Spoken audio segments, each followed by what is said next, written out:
Bismillahirrahmanirrahim. Assalamualaikum dan selamat pagi semua. InsyaAllah hari ini kita akan sambung lagi pembelajaran kita pada hari semalam. Kita akan sambung kepada 4.1.5 penilaian maklumat pada lakaran yang dipilih. Dan kalau dalam buku teks awak boleh buka muka surat 96. Sebelum itu, kita recall semula dahulu apa yang kita dah buat hari semalam.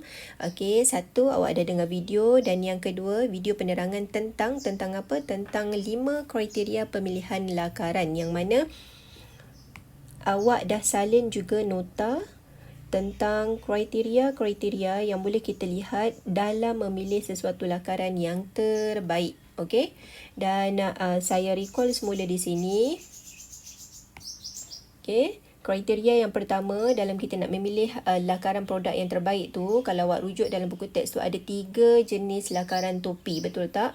Okey, lakaran topi produk A, produk B dan juga produk C. Okey, jadi dalam nak memilih antara ketiga-tiga itu, apa kriteria yang kita boleh lihat? Yang pertama, kita tengoklah yang paling menarik perhatian. Yang kedua, kita tengok warnanya. Okey, warnanya yang sesuai, warnanya yang seimbang.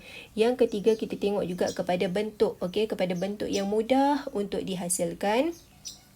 Yang keempat, ada nilai estetikanya. Nilai estetika ni nilai-nilai yang cantik, nilai-nilai yang boleh menarik perhatian. Okey.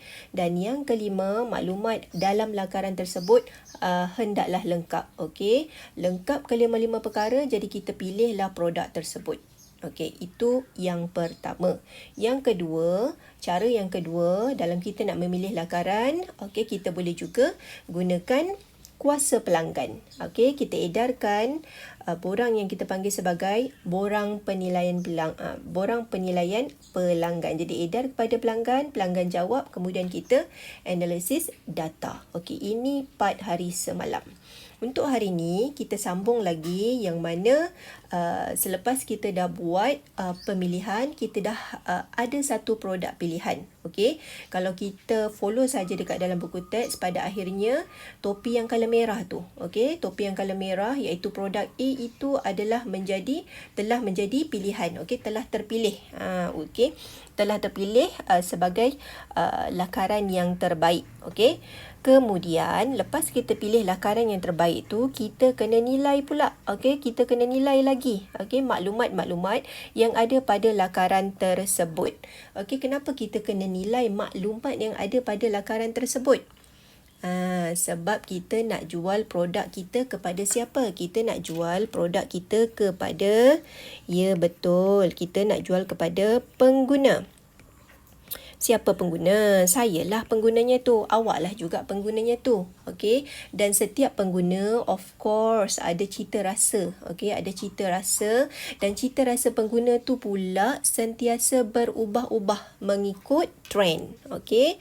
Jadi awak boleh lihat dekat dalam paparan saya ni, cita rasa pengguna memang akan berubah-ubah mengikut trend semasa. Okey. Jadi kita sebagai mereka yang hebat, kita kena peka dengan perubahan keperluan dan kehendak pengguna yang paling terkini. Kena ikut trend, okey?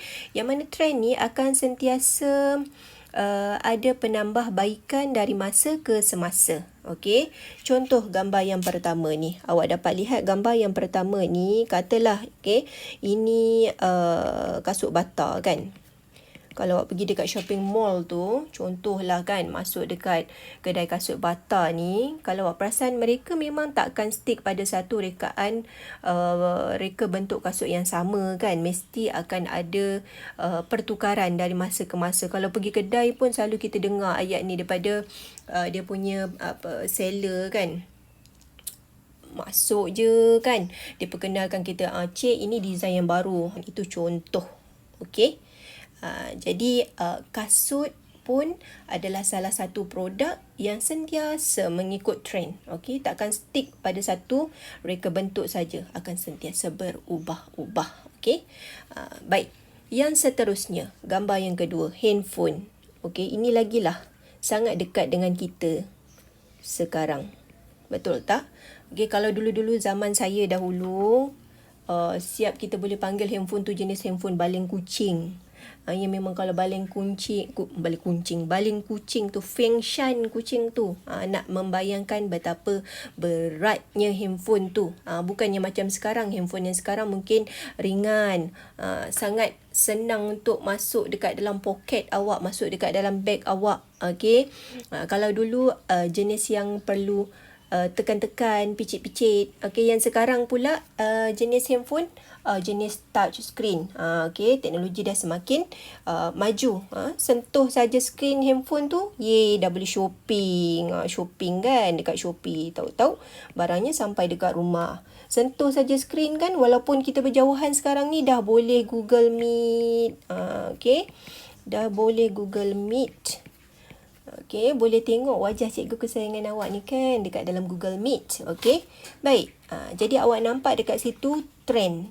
Ada perubahan dari masa ke semasa. Jadi takkanlah kita nak stick dengan reka bentuk handphone yang dulu. Of course, okey, handphone itu tidak akan laku lagi. Takkan ada pelanggan lah yang nak memilih untuk membeli handphone jenis tersebut. Mestilah mereka akan memilih handphone yang paling canggih, yang paling terkini. Jadi kesimpulannya di sini dapat disimpulkan tujuan kita untuk menilai maklumat tersebut, yang pertama, supaya kita dapat bantu mereka untuk kenal pasti cita rasa terkini pengguna, apa yang pengguna suka masa sekarang.